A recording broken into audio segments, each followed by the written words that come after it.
Lady Ashley.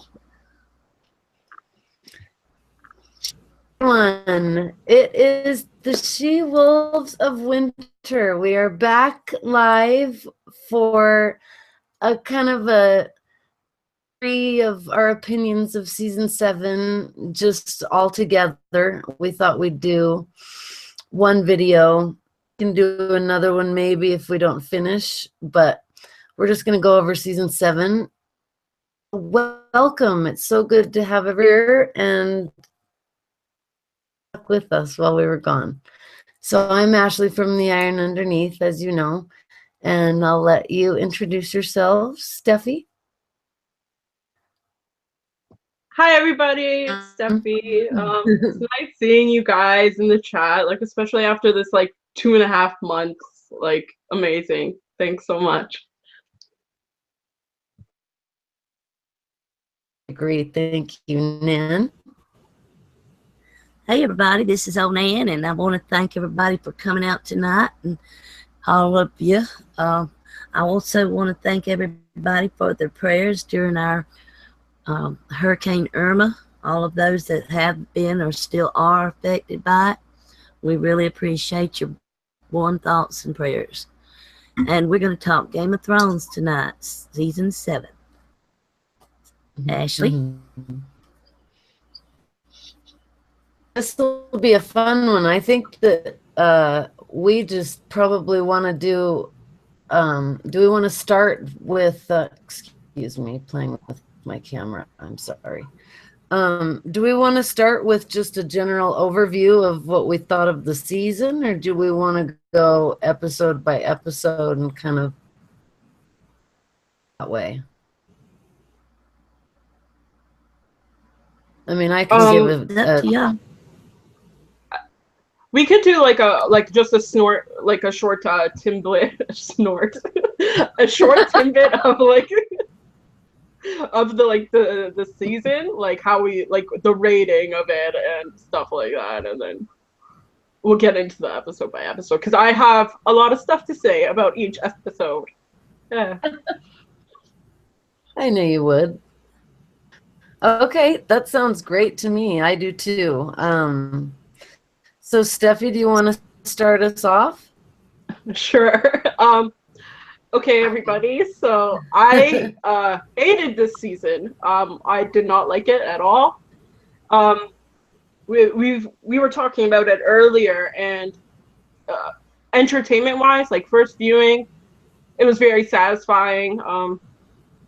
I found it to be amazing. My rewatch of the season was awful. If I didn't have so much respect for like the crew or the actors, the directors, and etc., I probably would have given this below a 5 in my opinion. But I probably would give it a 7 out of 10. Yeah, not even a 7, probably like a 6.9. Like I did not enjoy this season like at all. It was pretty poor to me. Yeah, so you'll hear me go on numerous rants. The ladies already know my numerous rants. So yeah. Oh, we love your rants, Steffi. I'm excited to hear them. Nan, what's your rating? I think it's like Steffi said, when the first time you see it, you've gone so long without Game of Thrones, you're just so excited, and it's great, you know, every episode. But then when you go back and you rewatch it and you start thinking, well, this could have been done there and that could have been taken care of there, or why did they do this or that or the other? You really start, and especially if you know the books, and you know, you really start kind of second guessing it. So I'm going to go with like a 7.5 because I really like it overall. But I do have a few things that that I also want to critique.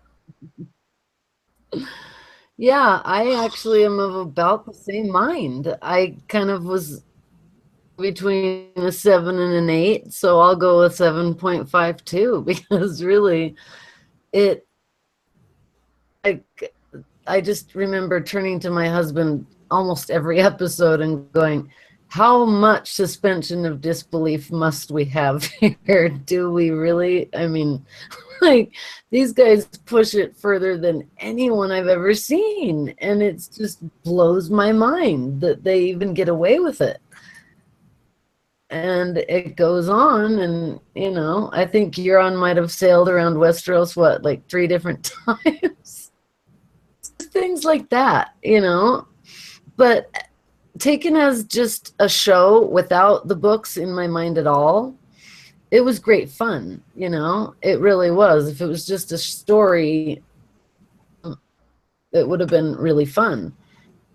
Them, you know, kind of just take things apart and do what they want to do with it. And there were a few things this season that I felt like correlated with the books, but I felt like it was just seeming to give us what we want, or to do something for shock value.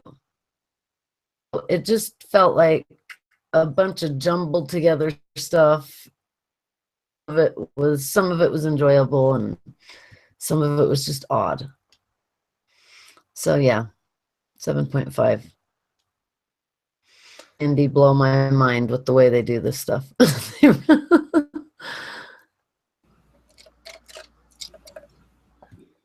Well, they started off with a real bang. They started off with a real bang as far as I was concerned with Arya. You know, I mean, yeah, we knew it was Arya because Walter was dead, but I still liked that scene.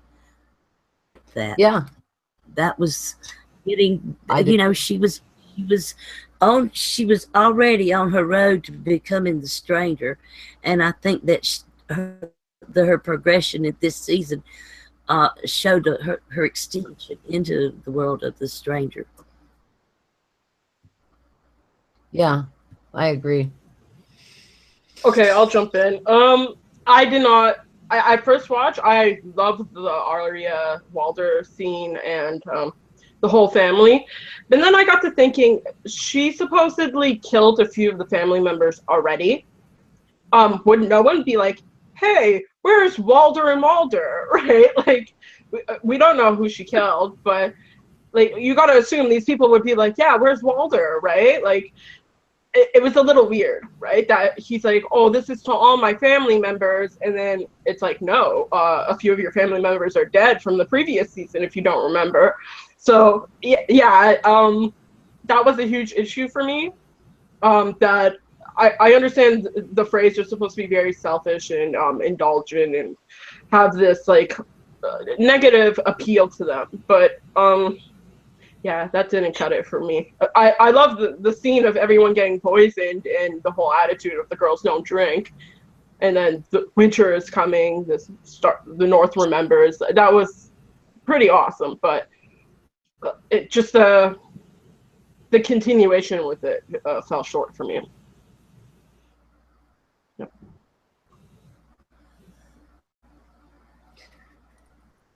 Yeah, I'll jump in really quick.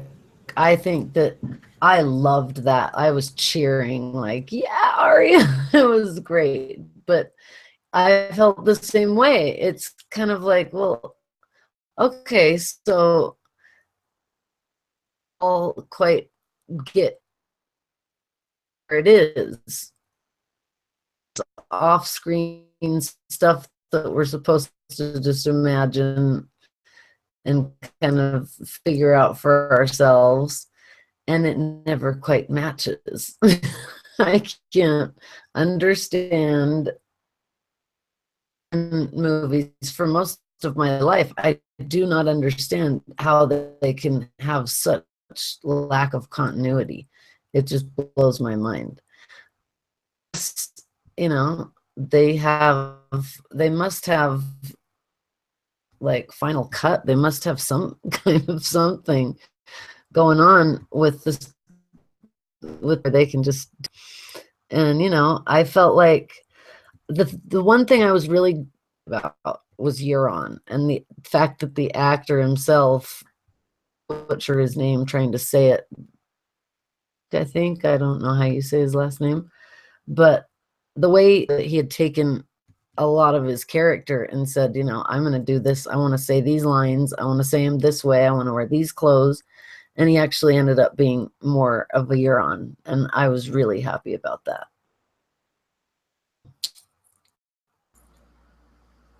He was certainly more of a Euron than he was this year than last year.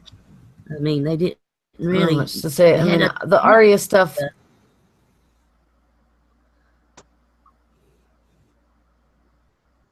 Yeah.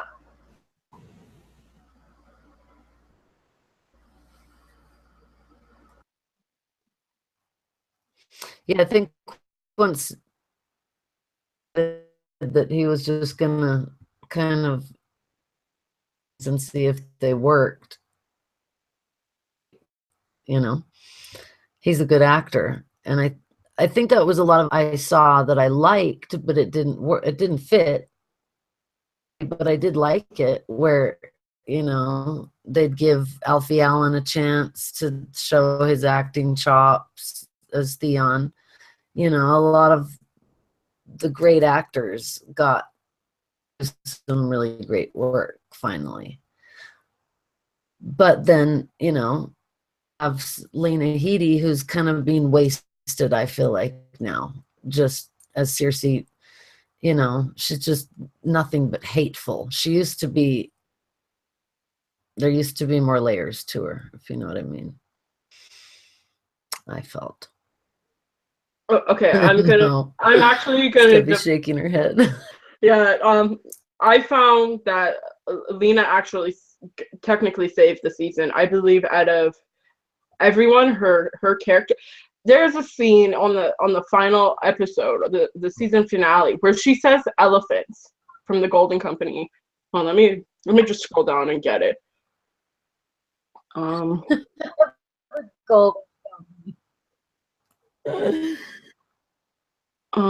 Company. She said they have an elephant, I think. Okay. So here it is. She's like, the Golden Company is coming to Westeros. Okay, she says 20,000 men, horses, and elephants, I believe. And then her like smirk after elephants. Like I swear to everybody. Like yeah, elephant hype Ion. Like the way she says it and the smirks that she gives, it makes me believe that she was 1,000% Cersei from the books in that moment. Like it was like this smirk that I'm like better and smarter than everyone. Like it was just like Mr. Burnsy. Like it was just epic. Like so her entire acting this season blew me away. Yeah, for sure.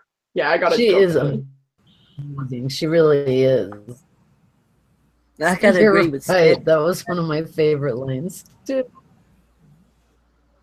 Yeah, I agree with Steffi on that one, because when that White Walker came at her, man, she was determined. She wasn't getting out of that chair, and that the mountain was not very fast. He would not be good in a White Walker fight, I don't think. So, you know, I thought she did a really good job. Oh, she did a great job in the dragon pit scene. I thought that was incredible because for a minute she really did look like a little girl. You know, she kind of just, her shoulders went up and she was like, oh my God, they do exist. All these monsters exist.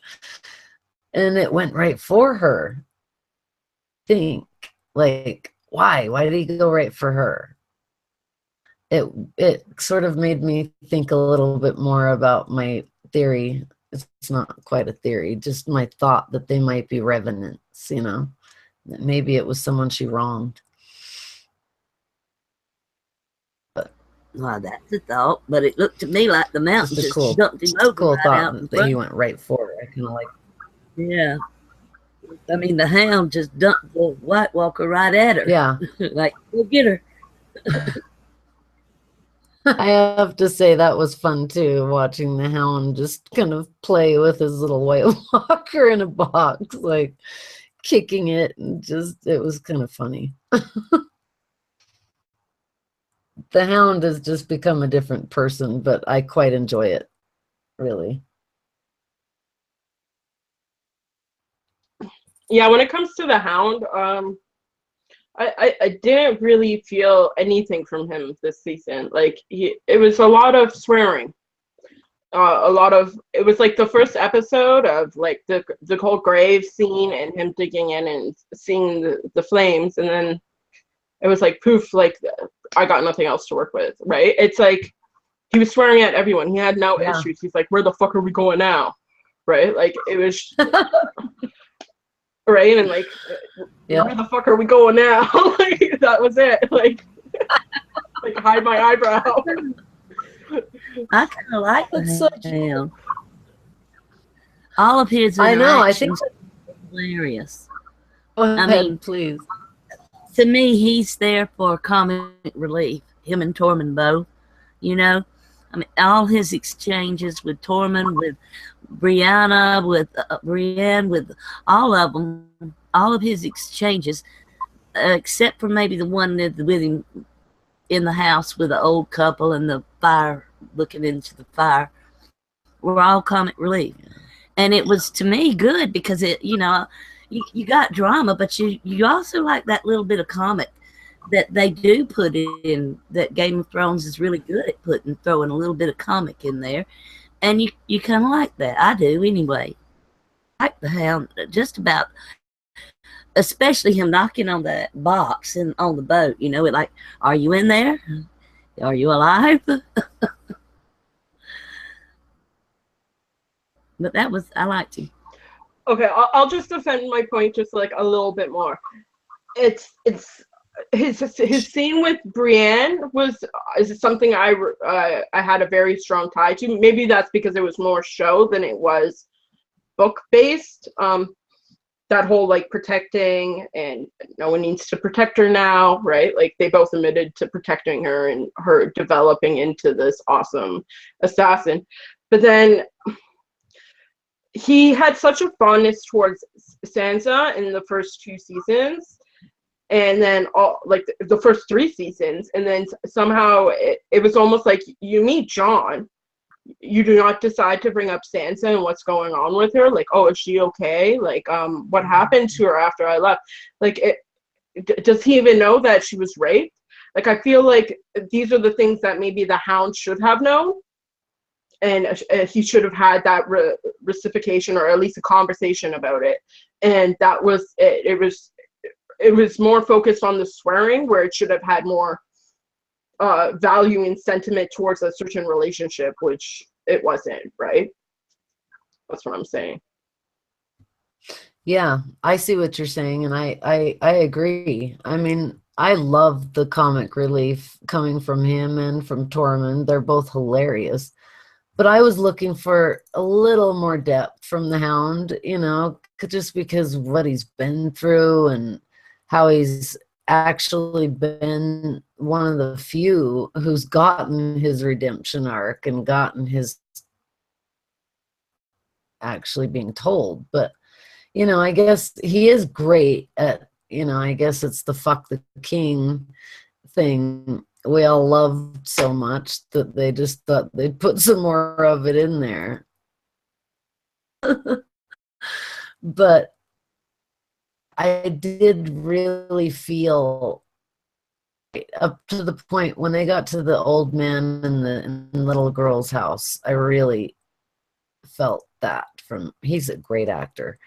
And I really felt sad about that, you know, and that it was sweet that he went back and then that he got to see something in the fire was really cool. Really cool. I don't know if I saw something in the fire or not, but I feel like I did. I feel like there was something in there for us to see, but I don't know if I really don't know if there was. It felt like I saw mountain and or not the mountain himself, but the Frost Fangs. Is that what it is? Or the Fist of the First Man. I can't remember which it is, but the mountain with the face on it. I feel like there was that with maybe the Night's King and another White Walker under it or something. Did you see that? I thought he was talking about the one that looked like an arrowhead, huh?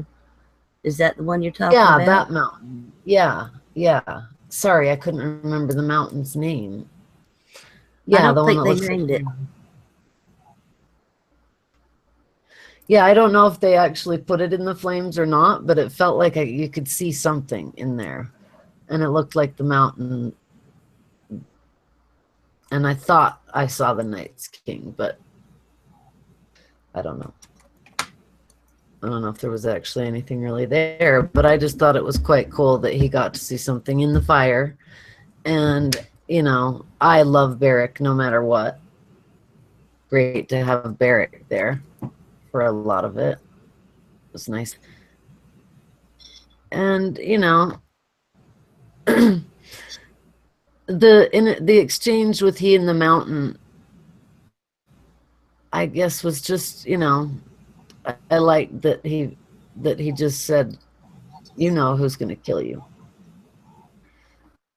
and you're in there somewhere. It's almost like he felt something for brother still. He just felt something, and that was a nice scene.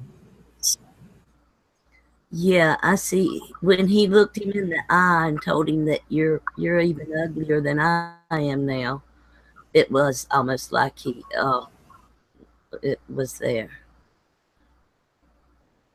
So I felt like that too. yeah.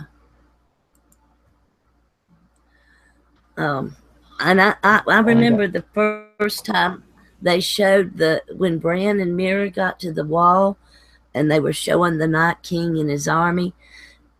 First time for the season, and you saw those three giant walkers, whites, not walkers, but whites. I mean, it was like, oh my, I'm so excited. We're going to get it. Yeah. Yeah. Yeah, that was kind of amazing when all of a sudden we're right there. Tormund and I'm just screaming at the TV, get out of time, get out of that overlook thing, get off there, get off that tower now. You see the army of the dead, get off the thing that's hanging over the side of the wall, please. As fast as you can. That was quite a thing. And then Ed taking them for wildlings.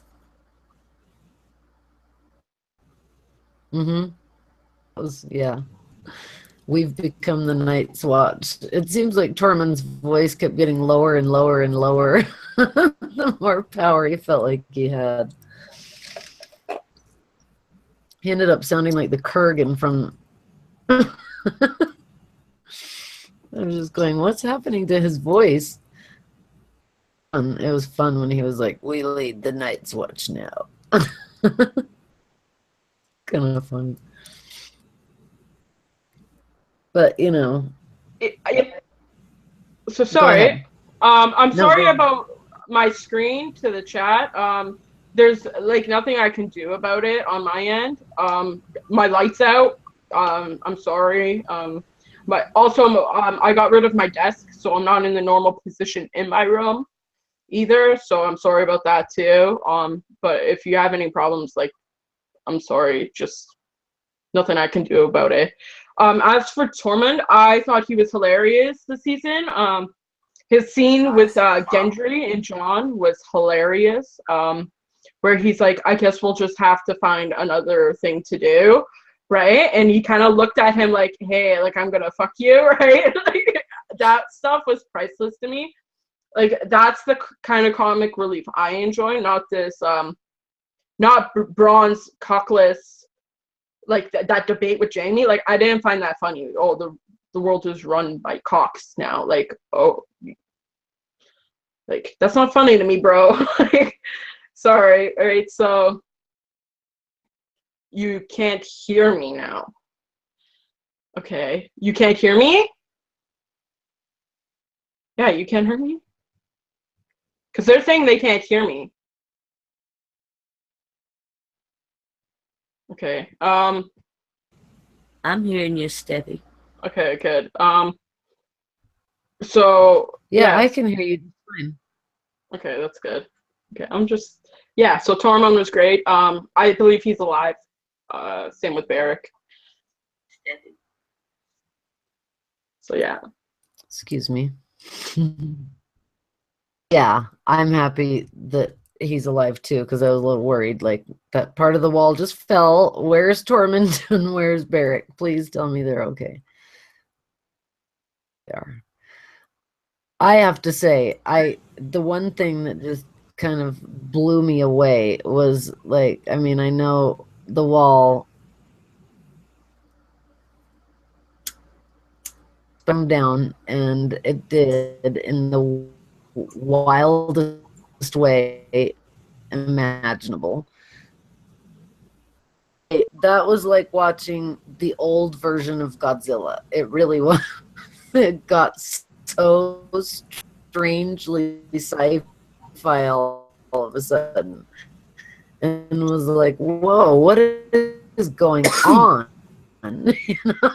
Like, it was, we were watching like the 70s Godzilla, rah, just kind of like crashing through New York City, and it was that weird kind of feel. And I thought, oh Lord, here they go with the, now is it sci-fi or is it fantasy? Are they going to start that now so we can all argue about that some more? But did. But I kind of was laughing at it at the same time, I hate to say. The Night King just looked I do have one odd. thing. Sorry. That was my reaction to that. Oh, I do have one thing I want to go back to, y'all. Mira and Bran at the wall. Mira has pulled Bran all this way by herself, and they get to the wall, and they have two men to pull him in. Takes two grown men to pull him in after Mira done pulled his butt all the way up there. I'm sorry, I just had to say that. Mm-hmm. Yeah, when it comes to that relationship, it aggravated me to no end. There was something with Bran and Arya this season where it was extremely cold, almost like they listened to the same director at the same time, and they thought it was them, and they acted the same exact way. Like that, like coldness and that bitter, like, oh, I'm so ignorant. I don't know what you're talking about. Like, it was very dead for me. Like, the way he treated Mira was awful, just awful. Like, even if he is someone else, even if he's been through a traumatic event, and because of all this downloading that he's seen so much horrific stuff, like Jon getting stabbed, Sansa getting raped, like all this stuff, like Arya being killed, if he can look into Bravos and stuff like that, or almost getting killed, then obviously I can understand him being more cold. But to Mira, like, you shouldn't be that cold to someone like that, right? Like, I feel like Sansa and the Arya thing was a little bit more okay, but when you watch the scene with Peter Baelish again, like, it's almost like Brandon and Arya are the same people. Like, they don't really have a personality. Like, it's almost like a flat two-dimension character where it's not supposed to be like that, to me anyways. Yeah, I agree. I'm sorry to topic, but I am seeing now what everyone's seeing. It's very odd. It's like it is like a fishbowl. It looks very strange. I don't know why, but it's like we're in a that doesn't everyone's going, I need LSD for this, and it does look really odd. Do we need to go So I out don't and know. come back in and try it again? Maybe the hurricane's still affecting the airwaves around here. Maybe. Yeah, because there's something odd going on that I can now see. So maybe we should just refresh. Hey guys.